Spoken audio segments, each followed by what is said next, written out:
Come ring in the new year in Denver. Celebrate with parties, champagne toasts, live music, and dazzling fireworks. Catch the firework displays from the 16th Street Mall at both 9 p.m. and midnight. And come check out the incredible Mile High Tree, presented by Xfinity, a free one-of-a-kind lights experience. Enjoy sparkling new adventures for a spectacular new year, only in the Mile High City. Plan your celebration and find great hotel packages at milehighholidays.com/NYE. Waiting to buy a home? The Churchill Mortgage team says now is a great time to buy. Waiting could be a costly mistake because when rates drop, new home buyers will flood the market, driving up home prices. Go to churchillmortgage.com for your free analysis and see how home values can outpace rates to help you build wealth over time faster. This is a paid advertisement. NMLS ID 1591. NMLSconsumeraccess.org. Equal housing lender. 1749 Mallory Lane, Suite 100, Brentwood, Tennessee. 37027.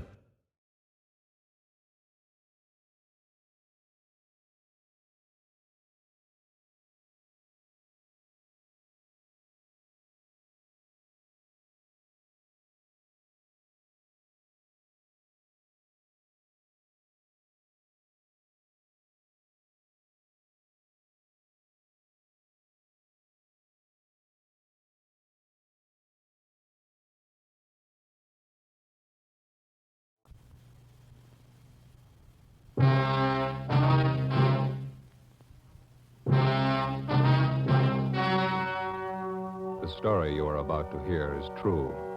Only the names have been changed to protect the innocent. Fatima Cigarettes, best of all long cigarettes, brings you Dragnet.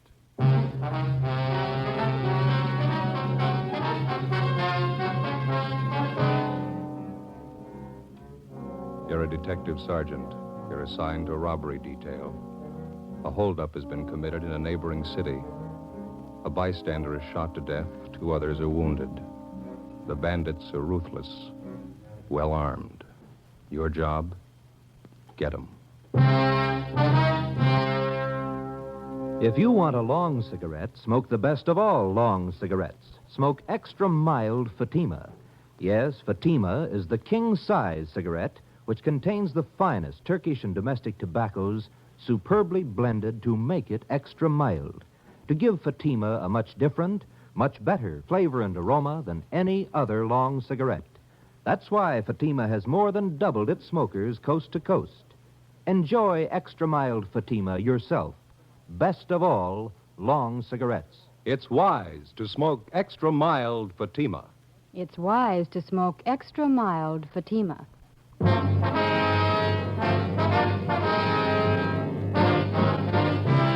Dragnet, the documented drama of an actual crime.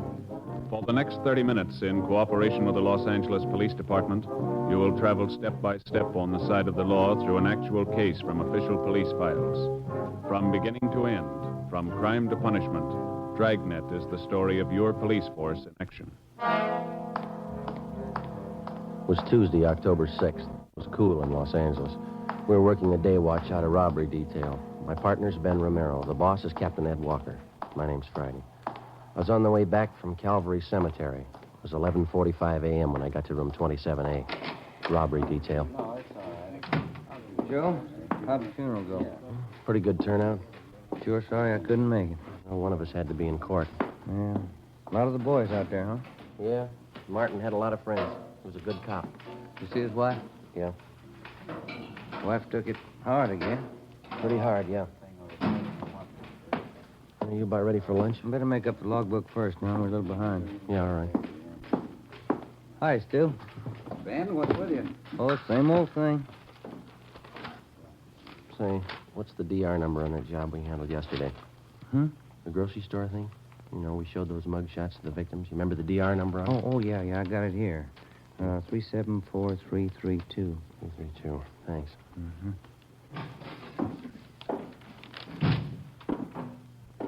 Yes, sir? My name's Frank Cheney. Just been paroled from Folsom. Can you tell me where I registered? Yeah.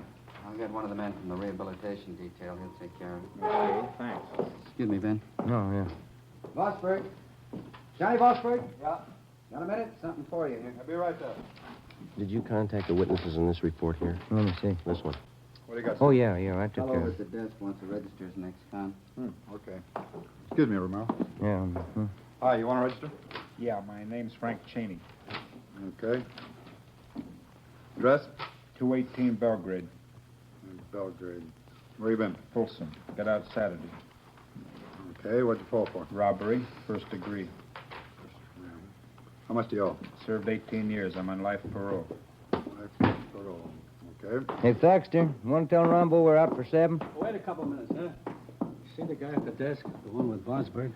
Yeah, he's an ex-con. Why? Frank Cheney, 1931. Jack Taylor and I had him. First big one we ever drew. That's so. Did you ever hear of him? Used to call him the Gentleman Bandit.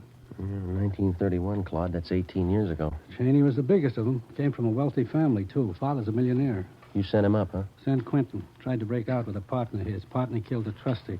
Cheney was sent to Folsom. From a millionaire family. That's a queer one. Yeah. Well, how about that lunch, fellas? Yeah, let's go. Seems like it could have been yesterday, 1931. We grow old right along with the thieves, huh? Where we go? Federal Cafe? That's all right with me. 18 years. Yeah. Sure goes by in a hurry. I wonder if Cheney thinks so. As far as day-to-day routine goes, police work is pretty much like any other job. To the rookie detective just starting in, there's new things to see, new things to learn. But 5 or 6 years on the detail and the job gets pretty ordinary. You see a lot of dirt, a lot of trouble and tragedy, and after a while you begin to wonder what all the glamour's about and the excitement that's supposed to go along with the job. The fall months went by pretty slow. On November 3rd, we closed a case against a gang of drugstore holdup men. In December, Ben's youngster fell off a fence and sprained his wrist. My Uncle George from Renton, Washington, visited my mother and me in January, stayed a couple of weeks. On January 28th, it rained. Ben and I checked into the office where we got a phone call from Lieutenant Mort Gear of the San Diego Police Department. He gave us additional information on a finance company holdup which had been pulled in San Diego the day before. In the robbery, one bystander had been shot and killed and another one wounded by the two bandits. They also shot a police officer 3 times through the stomach when he tried to stop him. Next day, Sergeants Ormsby and McGuire from San Diego arrived, and we helped them check the suspects through the stats office. A couple of bad ones, Joe. Both have guns, and they use them. One of them got away in a car and the other one on foot. Is that right, McGuire? Yeah, a big one used the car. Well, size ought to help some. Let's see, 45 years old, height 6 foot 1 or 2 inches, weight 275 to 85 pounds. Anybody get a look at the car, Ormsby? Blue Ford sedan, 1940 or 41 model. That's all we got. It's a rough one. After all the shooting, the witnesses didn't know what they saw, all mixed up. Well, how about the other one, the guy who got away on foot? He's a WMA, about 50 years old, 5 feet 8 and 9 inches, 145, 55 pounds, wears glasses. Yeah, we got that on the teletype. Is that all? No, we traced from the Greyhound bus depot about 6 blocks from the holdup. Changed his clothes in the washroom there, left behind a coat and a gun. Yeah? The coat was the kind of give parolees from state pen. Mm-hmm. Checked it through our crime lab. Same kind of suits are issued to all ex-cons. No make. Well, at least you know one of them's an ex-con. How about that gun you found? It's a murder weapon. Our ballistics men went over it, no prints. Tried to trace the serial number, no record. CII in Sacramento's trying to run it down. Well, we got any hunches? A few. We're almost sure both of them had gone the route before. Pretty cool. Shot down 3 people, didn't bat an eye. How much did they take in the holdup? 11,000.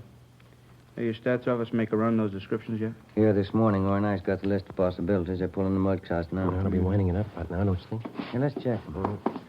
This way, fellas. Yeah. Go ahead, Roy. Oh, thanks. How's the wife, Ormsby? Oh, fine, Ben. She's expecting again. What are you going to do, raise an army? 4 kids. That's not so bad. McGuire's wife wants 6. How about that, Mac? You got 5 now. No point in quitting when you're ahead. Frank? Yeah, Joe. You know Russ Ormsby and Tony McGuire, don't you? San Diego PD? Yeah, sure. Met him last trip. Hi. Fine, Frank. Good to Tony. see you. Good. Just ready to call you. Got those mug shots together for you. Here, got them right here. Okay. There you are. Suspects for suspect 1, this is for number 2. Okay, Frank. We'll check them out with the witnesses. There's one mug there. Here, let me show you. Here, this one. Yeah? It matches the description pretty close. Safe man by trade, but he can go any route. Name's Weber. First name? Stanley. Mm-hmm. Call him Turk, I think, nickname. Know anything about it? He's an ex-con. Ormsby and McGuire drove back to San Diego to show the mugshots to the holdup witnesses and see if they could get an identification. Late the next afternoon, they called back to tell us that Stanley Turk Weber had definitely been identified from his mugshot by 4 of the 5 witnesses as one of the holdup men. His partner remained unidentified. We called Turk Weber's parole officer, got all the available information on the suspect, including his latest address, an apartment house on North Alameda. Weber wasn't there. We talked with the apartment house manager, and he told us that Turk hadn't been seen there since the day before the San Diego robbery and murder. We had a stakeout put on the apartment, and Ben and I went back to the office and had the record bureau pull Weber's package. On his mama sheet, Ben spotted a familiar name, Henry Garson, another ex-con who was listed as one of Turk Weber's closest friends. Well, we got a hold of Garson's parole officer. He told us Garson had had his parole transferred to San Diego, where he disappeared 2 weeks before he was wanted for violation of parole. We tried to check Weber through his relatives. We couldn't find any. But Henry Garson's report showed that he had a brother, Al, who ran a dry cleaning shop down in Seal Beach. He had no criminal record. The next morning, we drove down to see him. Yeah, Henry came around last July. It's the last time I saw him. I wanted to borrow my car. You got any idea where he might be now? No. You're his brother. I don't know where he is. That's the truth. I don't want to know where he is. Was anyone with him when he came to see you last? No. You know who his friends are? Friends? No. Would you look at these pictures, please, see if you can identify any of them? No, I just...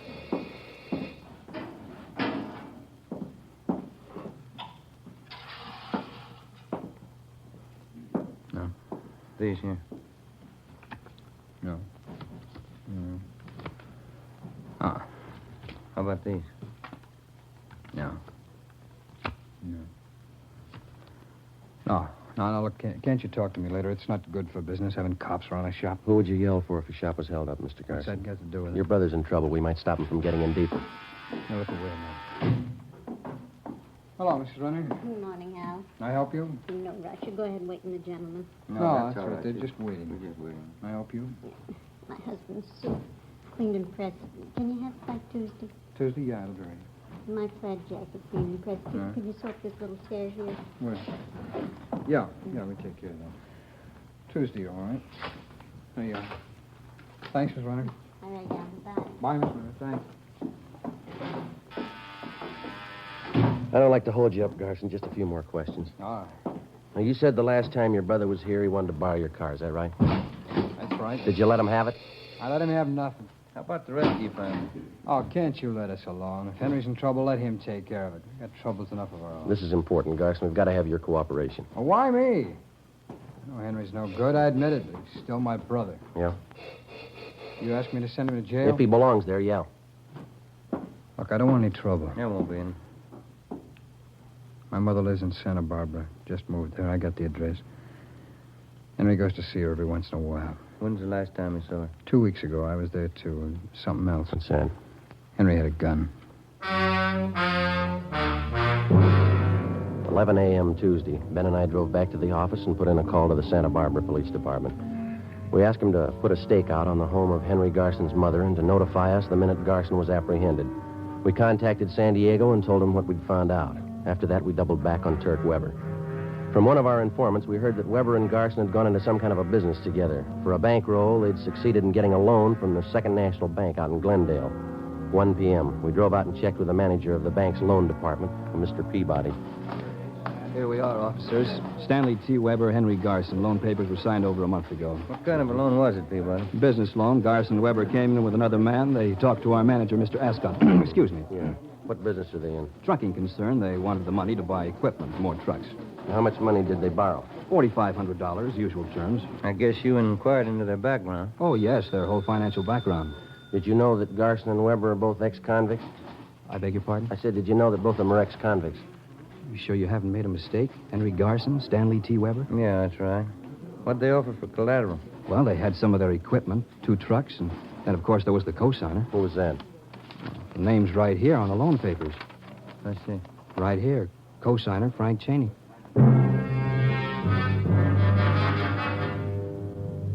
2:30 p.m. Ben and I checked back into the office and went down the hall to R&I. We pulled a package on Frank Bertram Cheney.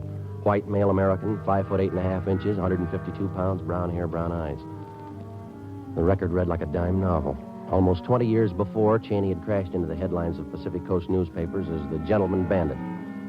Maybe some of the news stories were exaggerated, but the record showed that he actually owned a yacht, 3 expensive cars, an apartment house. In spite of all this, he decided to settle for a career of robbery and murder. At the age of 30, he was the most sought-after man on the Pacific Coast. Finally, in 1931, after tracking him for a year and a half through more than a dozen armed robberies, Sergeants Thaxter and Taylor of the Los Angeles Police Department brought him in. He served 18 years at San Quentin and Folsom penitentiaries, and then he won his parole at the age of 48. We checked his parole officer, and he had nothing to report against him. We checked back in at robbery detail and met with Captain Ed Walker. How about Cheney's friends, Weber and Garson? Nothing yet? Not a thing, Skipper. Stakeout's still on at Garson's mother's place in Santa Barbara. Weber's apartment's still covered. You called San Diego about this, the Cheney angle? Yeah, we briefed him. They got all the mugshots down there. Weber's definitely been tagged as one of the men on that finance company job. We figured Garson for the second man, but none of the witnesses have picked out his mugshot. You talked to Cheney's parole officer, huh? Yeah, I did. He gave us Cheney's last address. Same as the one on his ex-con registration, but he's moved. Didn't notify the office. Where does that leave you? Well, I talked to the manager at the apartment. He gave us a couple of addresses to run down.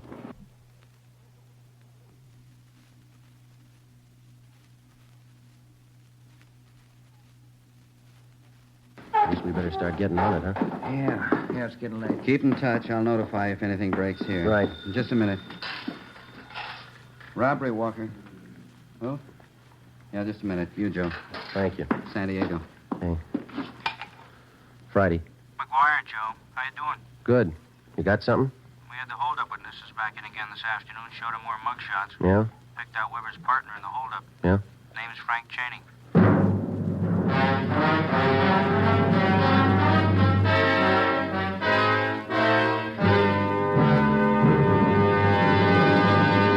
You are listening to Dragnet, the case history of a police investigation presented in the public interest by Fatima Cigarettes. If you smoke a long cigarette, it will be in your interest to listen to a typical case history of a Fatima smoker. It's the case of Lee Silver, general assignment reporter on one of New York's greatest newspapers.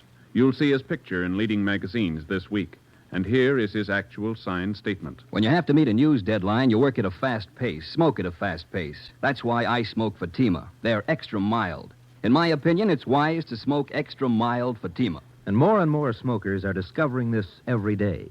Actual figures show Fatima has more than doubled its smokers coast to coast. So enjoy extra mild Fatima yourself. The king-size cigarette, which contains the finest Turkish and domestic tobaccos, superbly blended to make it extra mild. You will prefer Fatima's much different, much better flavor and aroma. You will agree. It's wise to smoke extra mild Fatima. It's wise to smoke extra mild Fatima. The best of all long cigarettes.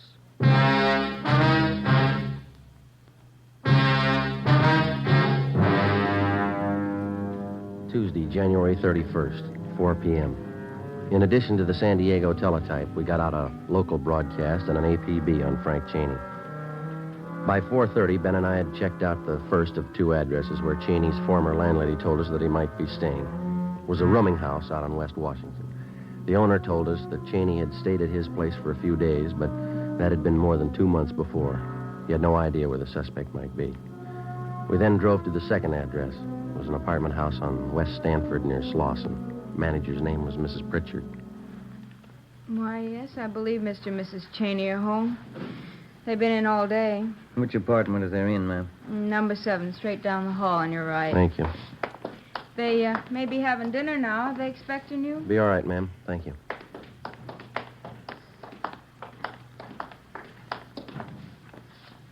Okay.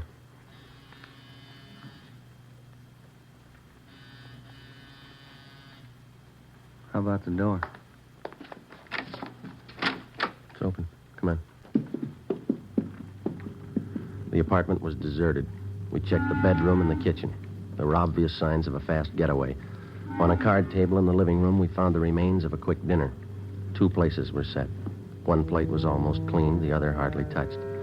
The coffee on the stove was still lukewarm. We called the office and arranged for a stakeout. Then we went back down the hall and talked to the manager again. Well, they moved in about a month ago, Sergeant. They looked like any other newly married couple. Did you notice if they had any visitors, Mrs. Pritchard? Well, they might have, but I didn't notice. Did you notice anything odd about him at all? Only that one thing. Yes, ma'am. Mr. Cheney always seemed to have plenty of money. Put down 2 months' rent in advance. But he didn't seem to have a job. Yes, ma'am? Well, every morning he'd sleep late, but his wife was up at 8 o'clock to go to work. Where'd she work, you know? A company called Thompson and some other name. Offices are down on South Hope. Builders, I think. Homes and things. Mm-hmm. My phone. Would you excuse me? Yes, ma'am. Go right ahead. Hello? Oh, yes. What? Yes, 2 police officers. Miss Pritchard, they no. want to talk to you. Hello? Cheney? Well, yes, he hung up. An alert for Cheney and his wife was broadcast, with special attention for the south end of the city. The wife's name and description was added to the APB. The next morning, Ben and I located her place of employment, Thompson and Kilkenny, a big construction company. The office manager told us that 3 days before, Mrs. Cheney had resigned her job by letter. She asked that her final paycheck be sent to her mother, who lived in Marysville, California. We contacted the Marysville Police Department immediately, and the home of Cheney's mother-in-law was placed under 24-hour surveillance. We now had more than a half a dozen stakeouts going. A week passed. Nothing. Cheney and his wife seemed to have dropped completely from sight. Wednesday, February 9th, we got a tip from the Santa Barbara police that Cheney's friend, Henry Garson, was in Los Angeles working in an auction house on Wilshire Boulevard. We ran it down. Looks like a high-class place. I got a nice crowd, haven't we? Mm-hmm. Did you catalog, sir? No, thanks. We'd like to see the manager, please. You all right? Let me see. Oh, yes, over there by the claim desk. The man in the dark suit, Mr. Will. Thank you. Thank you.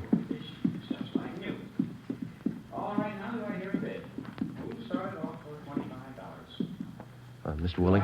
Yeah? Police officer, sir. We'd like to check on a man who's supposed to be one of your employees, sir. Oh, that's so? What's his name? Here's his picture. Can you identify it? Why, yes, that's Johnson, the new clerk. You want to talk to him? Yes, sir. All right. Right this way. He's back in the storeroom. Some kind of trouble? We'd like to talk to him. Yes, all right. Let's see. Oh, yes, there he is. Johnson.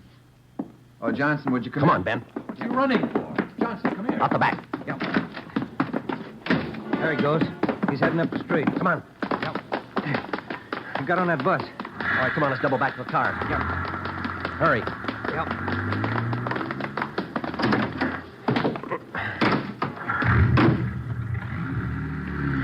Did you see the bus? Yeah. Come on, move it. Yep. All right, hit the siren.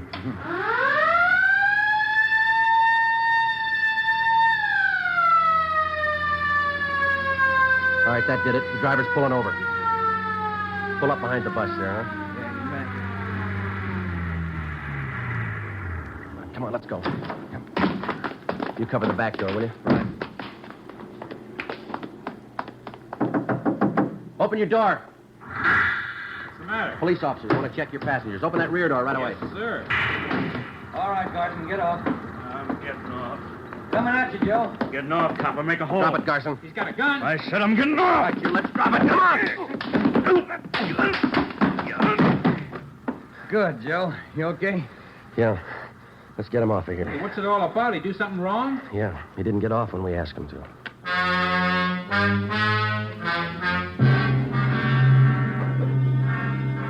"9 p.m. Wednesday. We drove Garson to Georgia Street Receiving Hospital, where he was treated for minor cuts and bruises. Then we took him back to the office to the interrogation room. We called San Diego and notified them of the arrest. From 10 o'clock that night until 10 the next morning, Captain Walker, Ben, and I questioned Garson. He refused to admit that he even knew Frank Cheney or Turk Weber. By noon, he was pretty tired. So were we. At 12:05, a call came through from San Diego. Friday, this is Russ Ormsby. Yeah, Russ. Fresh lead on Turk Weber. He's got a sister living in San Clemente. Yeah? We've got her house staked out. Had a tip he's going to pay her a visit When's that? this afternoon. 3:15 p.m. We got to the San Clemente turnoff, and a few minutes later, Ormsby and McGuire arrived from San Diego. We drove to the home of Weber's sister on South Orange Street and identified ourselves.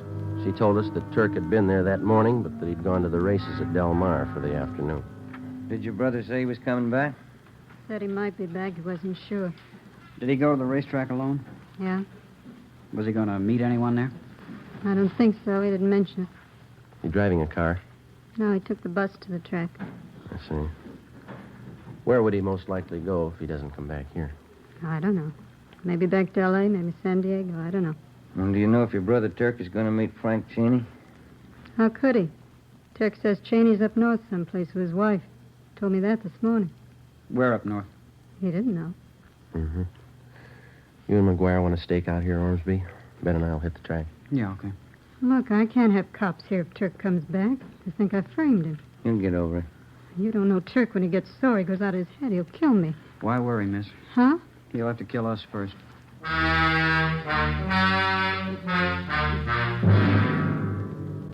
3:45 p.m. Ben and I left Weber's sister's house and drove down to the racetrack at Del Mar. We got there just at the start of the 7th race. We had no idea whether the suspect was still there or not. We alerted the security police, gave them mug shots of Weber. Then we went to the public address booth in the clubhouse and talked to the man in charge. A few minutes later, the trap for Weber was set. Mr. Stanley T. Weber, please come to the public address booth. Emergency phone call. Mr. Stanley T. Weber, please come to the public address booth. We waited. Ben stationed at a vantage point on one side of the booth, me on the other. Minutes passed. Weber didn't show. Ben caught my eye and shrugged his shoulders. Mr. Stanley T. Weber, please come to the public address booth. Emergency telephone call. Mr. Stanley T. Weber, please come to the public address booth.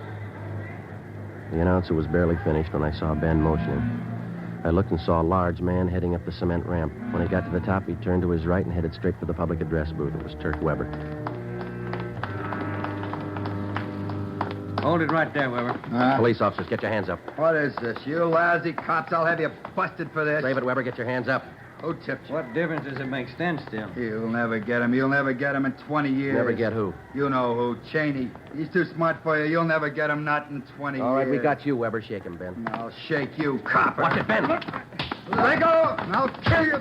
I'll kill you. All right. That's it. He's sure a big package. Yeah. What's that over there? Did that fall out of his pocket? It's like a tip sheet. Yeah. Yeah. Blue Boys Peerless Selection for Thursday. Price $1. Let me look at that a minute, can I? Best picks. You can't lose. This is your lucky day. What's it prove? He ought to get his dollar back.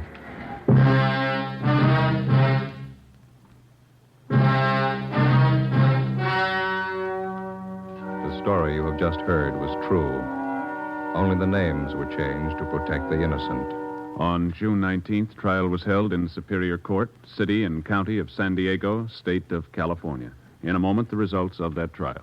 It's amazing how many long cigarette smokers are changing to extra mild Fatima. Here is the actual report. From coast to coast, extra mild Fatima has more than doubled its smokers. Yes, more and more smokers every day are discovering that Fatima is the king-size cigarette that is extra mild. Extra mild, because it contains the finest Turkish and domestic tobaccos superbly blended to make it extra mild, to give it a much different, much better flavor and aroma. Enjoy extra mild Fatima yourself. Best of all long cigarettes. It's wise to smoke extra mild Fatima.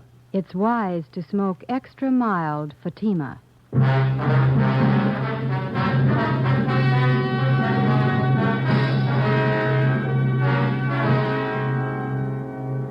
After identifying Frank Cheney as the man who did the shooting in the San Diego holdup and murder, Stanley T. Weber was tried and convicted of participation in the robbery and received a sentence of life imprisonment.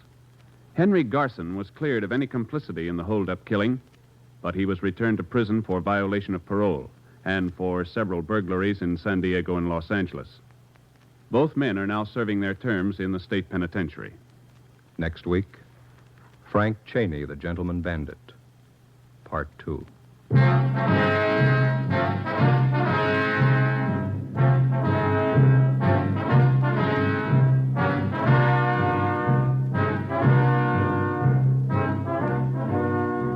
have just heard Dragnet, a series of authentic cases from official files. Technical advice for Dragnet comes from the Office of Chief of Police W.A. Wharton, Los Angeles Police Department.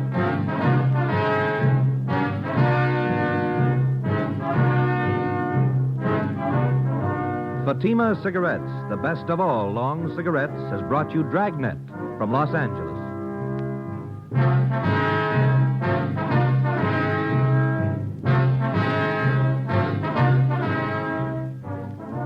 Next, Sarah's Private Caper with comedian Sarah Berner on NBC.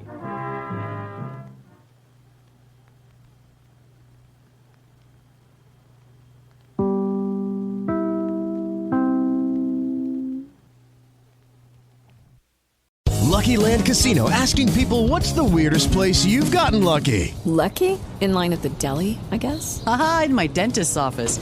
More than once, actually. Do I have to say? Yes, you do. In the car before my kids' PTA meeting. Really? Yes. Excuse me, what's the weirdest place you've gotten lucky? I never win and tell. Well, there you have it. You can get lucky anywhere, playing at LuckyLandSlots.com. Play for free right now. Are you feeling lucky? No purchase necessary. Void where prohibited by law. 18+. Terms and conditions apply. See website for details. Hello, it is Ryan, and I was on a flight the other day playing one of my favorite social spin slot games on ChumbaCasino.com. I looked over at the person sitting next to me, and you know what they were doing? They were also playing Chumba Casino. Coincidence? I think not. Everybody's loving having fun with it. Chumba Casino is home to hundreds of casino-style games that you can play for free anytime, anywhere, even at 30,000 feet. So sign up now at ChumbaCasino.com to claim your free welcome bonus. That's ChumbaCasino.com and live the Chumba life. No purchase necessary. VGW. Void where prohibited by law. See terms and conditions. 18+.